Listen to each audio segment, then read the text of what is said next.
All right, so we're diving into The Psychology of Money by Morgan Housel. And let me tell you, this book, it really changes how you think about money. It really does. Like, forget interest rates and stock picks for a second.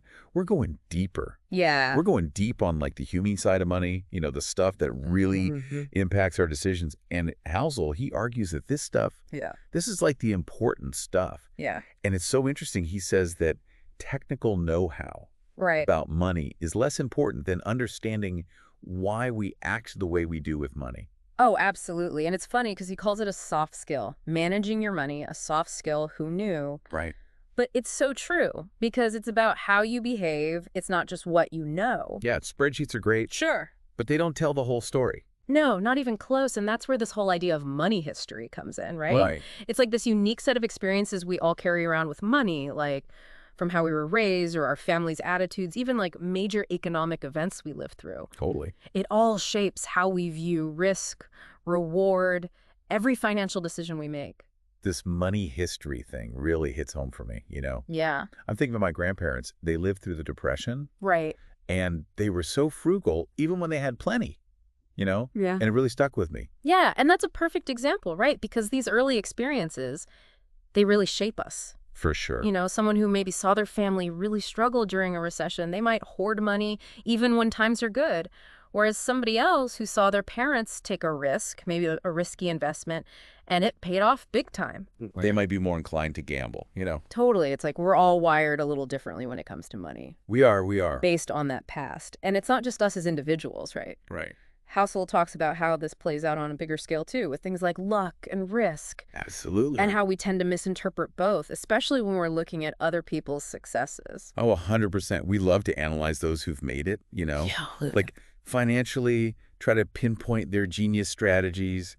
But what we often miss is just sheer chance. Totally. Like, remember how he uses Bill Gates as an example? Oh, yeah. Talk about right place, right time. Right. I mean, the guy was brilliant, but that access to computers at such a young age, Exactly. that wasn't exactly standard back then. Not at all. It was luck, at least in part. Yeah, and I'm not saying we can't learn from successful people, but blindly copying them without recognizing that luck played a role is, well, it's a recipe for disaster. Right. You have to factor in your own risk tolerance, your own circumstances. It's like comparing your hand in poker at the beginning to the winner's hand after all the cards are played. Yeah. You're only seeing part of the story, right? Exactly. Okay, so we've got our money history. We know luck plays a part. But what about all those people who are out there preaching the power of compounding? Right. Where does that fit into all of this?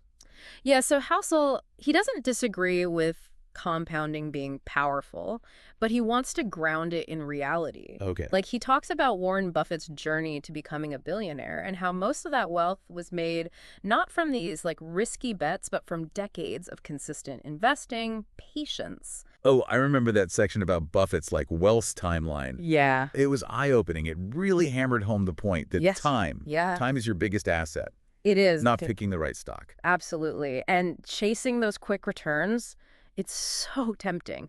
But Housel says it's a losing strategy in the long run. Yeah. Patience, discipline, even with moderate returns, that's the key. That's how you let that compounding work its magic. Exactly. Okay, so patience, realistic view of risk, got it. Yeah. But the market is unpredictable.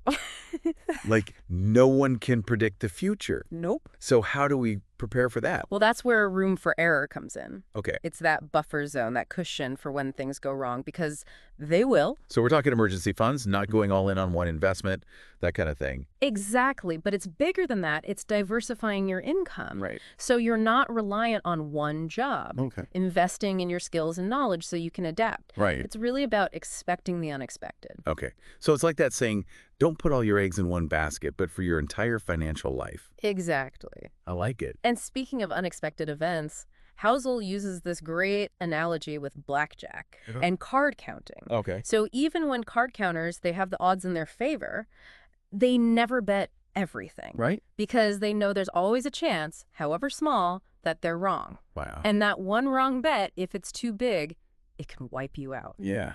Same with investing. It's about managing risk even when you feel confident. Right. It's about staying in the game for the long haul. So it's about playing it smart, not getting greedy. Yes. And accepting that you can't control everything no matter how much you analyze and strategize. And exactly. And it all comes back to this, We are not always rational, We're not. especially with money.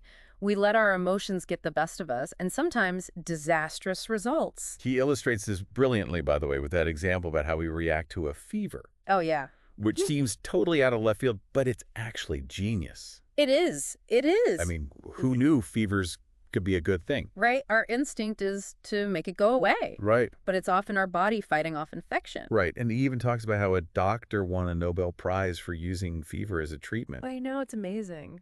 It's wild. I love this kind of stuff. It's true, though. It's these like unexpected connections that make you think about things in a whole new way. Yeah. And we instinctively fear fever, Yeah. even when it's beneficial. And we do the same thing with money. We make decisions based on fear Yeah. or greed rather than logic. Absolutely. And this brings us to one of his core messages, right? Yeah. Striving for perfect rationality Yeah. in your financial decisions, it's probably not the best approach. Probably not. So what does he suggest? Aiming for reasonable. Okay. That sweet spot where logic and your gut, they're not at war. Something you can stick with even when the market throws a curveball. Reasonable decisions. Yeah. Right? Like that Yeah. feels attainable. You know, Yeah. it's not like I'm trying to be some kind of like emotionless financial robot. Right. Right. So how do we get better at making those reasonable decisions? Yeah. So he really emphasizes that long game, you know. All right. It's easy to get swept up in the day-to-day noise, but real wealth, lasting wealth, it's built over decades, Right. not days or weeks, decades. Yeah. And that reminds me, he talks about index funds. Yes. And he makes a really compelling argument that for most people, Yeah. with a really solid choice, you know? Yeah. It's like, why try to outsmart the market when you can just kind of join it for the ride? Exactly. And the data backs him up, like actively managed funds. Right. With all their fees and trading, they rarely outperform the market in the long run. Yeah. So you're essentially paying more to maybe earn less. And let's be honest, most of us, we're not Warren Buffett spending all day analyzing companies. We got lives. We got things we're passionate about, hobbies, things that probably matter more than trying to perfectly time the market, right? Absolutely. It's about finding an approach that aligns with your life Totally. and your risk tolerance. Right. And for a lot of people, a simple low-cost index fund, it fits the bill. Yeah. And it lets you focus on the things that matter. Okay, so we're thinking long term. Yes. We're being reasonable. We're not panicking when the market dips. Yeah. But what about like the emotional side of money? Right. Because Housel talks about that too, right? He does. He does. It's not just about the numbers. It's about well-being. It's about freedom. Absolutely. And he has this great line. Okay. Money's greatest intrinsic value is its ability to give you control over your time. Ooh, now we're talking. That hits home. Right. It's not about stacks of cash. It's not about the piles. It's about what that allows you to do. It's about the options. Exactly. It's the control, the flexibility. Yes. Maybe it's changing careers without stressing about the salary. Right. Retiring early to chase a passion. Yeah. Spending more time with your family, you know. Yeah, and it's funny. He tells that story about how he really wanted to be an investment banker, Oh, yeah. thinking that was the ticket to happiness. Right, right. And then he gets there and he's like, oh, this actually makes me miserable. Yeah. It's a common trap. It is. We chase after what we think will make us happy, Yeah. only to find out it wasn't the right path. So how do we avoid that? Right. How do we make sure our financial goals line up with like the life we actually want to live? Self-awareness is huge here. Okay. It's about what are your values? Yeah. What truly matters to you? Yeah. Don't just accept society's definition of success. It's so easy to fall into that trap. It is. Define enough for yourself. Oh, I love that concept, enough. Right. Because it's so easy to get caught up in the comparison game. Oh, it's constant. You know, like always feeling like you need more, more, more. It's that social comparison he talks about. Yes, he says social comparison is the problem here. It is. We're comparing our bank accounts, our cars, our vacations. And then we wonder why we're not happy. Exactly. It's a recipe for disaster. It's like that saying, comparison is the thief of joy. It is. We end up chasing someone else's version of success instead of, you know, creating our own. Absolutely. It's about finding contentment with what you have while still striving to grow. And recognizing that true wealth, it's so much bigger than just money.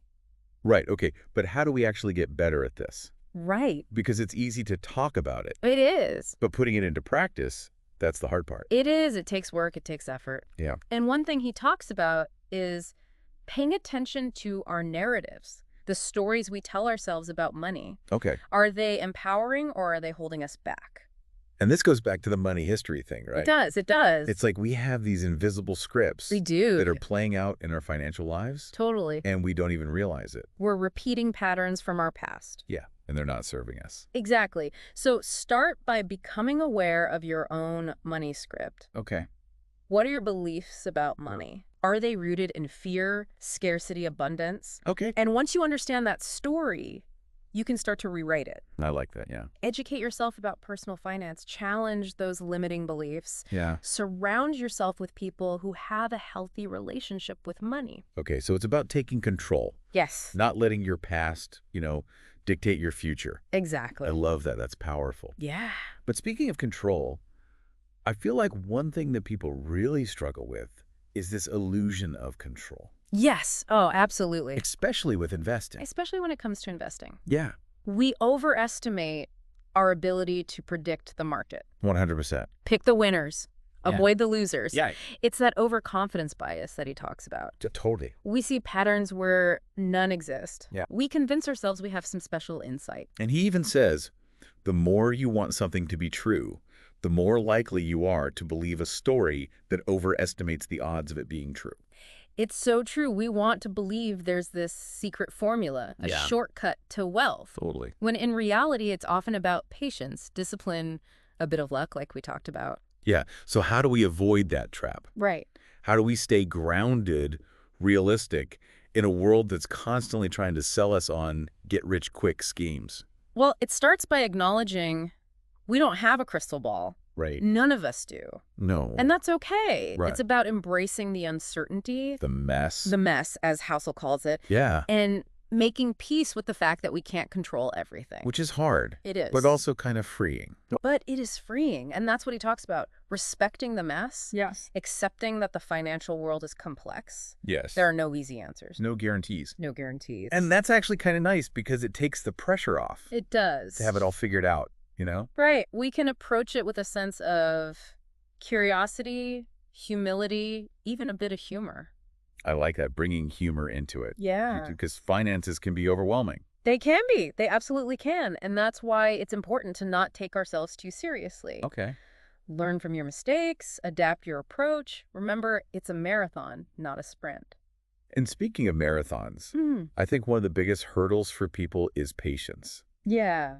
or the lack thereof. Yeah, it's tough. We live in a world of instant gratification, We do. but building wealth, it takes time. It does. We're wired for those instant results. We are. But when it comes to investing, slow and steady wins the race. Right. Remember what he says about the biggest shortcoming of the human race is our inability to understand the exponential function. Yes, it's so true. We see a little bit of growth. And we want to hit fast forward. We want to hit fast forward. Exactly. And we forget that those small gains, compounded over time, that's where the magic happens. That's it. That's the key takeaway. It is. And that's why it's so important to have a plan, define your goals. Right. Remind yourself why you're investing in the first place. Yes. Don't get distracted by the shiny objects and the short-term noise. Stay focused, yeah. Stay focused on your own race. Yeah, this is making me think about how, we tend to judge wealth by what we see. Right. The fancy cars, the clothes, but true wealth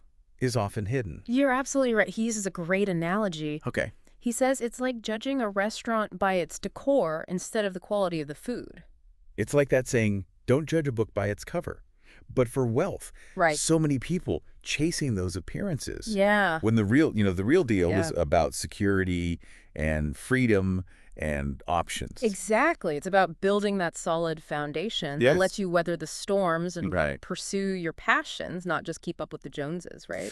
You've really hit on something, which is aligning your financial goals with your values. Yes, Because it's easy to get caught up in what everyone else is doing. it is. But if it's not actually supporting the life you want to live, Right. what's the point? What's the point? Exactly. Yeah. And Housel reminds us, there is no one-size-fits-all approach here. Right. It's about figuring out what matters most to you Yes. and creating a plan that reflects that. This all goes back to what we were talking about with the reasonable decisions. It does. It's not about being a robot. Right. It's about finding that balance Exactly. that works for you, your risk tolerance, Your goals, your goals. your emotional well-being. Yes, all of it.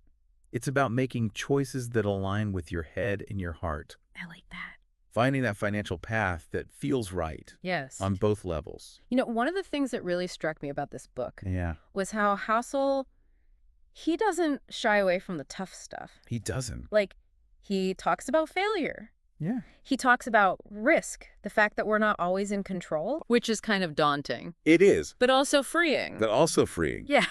He has this great quote. He says, "Failure can be a lousy teacher because it seduces smart people into thinking their decisions were terrible when sometimes they just reflect the unforgiving realities of risk." Oh, I love that quote. Isn't that good? It's so good. It's a good reminder to be kind to ourselves, You've got to do yourself. even when things don't work out. Yes. Sometimes it's just the luck of the draw. It is, and that's why we diversify. That's why we have those safety nets. Exactly. So that one wrong turn doesn't derail the whole thing, you know? It's about spreading that risk financially, Yeah. in life. Yeah. Don't put all your eggs in one basket. This has been such a great conversation. It has. The psychology of money, it really lives up to its name. It does. As we kind of wrap up this deep dive here, Yeah. what's one key takeaway you hope our listener walks away with? I think for me, it's that financial success is more about behavior than brilliance. Okay. It's about understanding your own psychology, Yeah. making choices that align with your long-term vision, Yes. even when your emotions are pulling you in a different direction. I love that. Yeah. And it's empowering because it means we have more control than we think we do We do. over our financial lives. We absolutely do. And by understanding that psychology, Yeah. by being aware of our biases and our triggers, Yeah. we can make more intentional decisions Yeah. that lead to a better life overall, you know? So well said. And on that note, we'll wrap up this deep dive into the psychology of money. But before we go, we want to leave you with this. Think about your own relationship with money. What are the stories you tell yourself about it? What are the patterns you see in your own financial life? And most importantly, what steps can you take today to align your behavior with your goals and create a financial future that is both prosperous and fulfilling? Until next time, keep diving deep, and remember, understanding your own money psychology is often the key to unlocking true financial freedom. Thanks for joining us.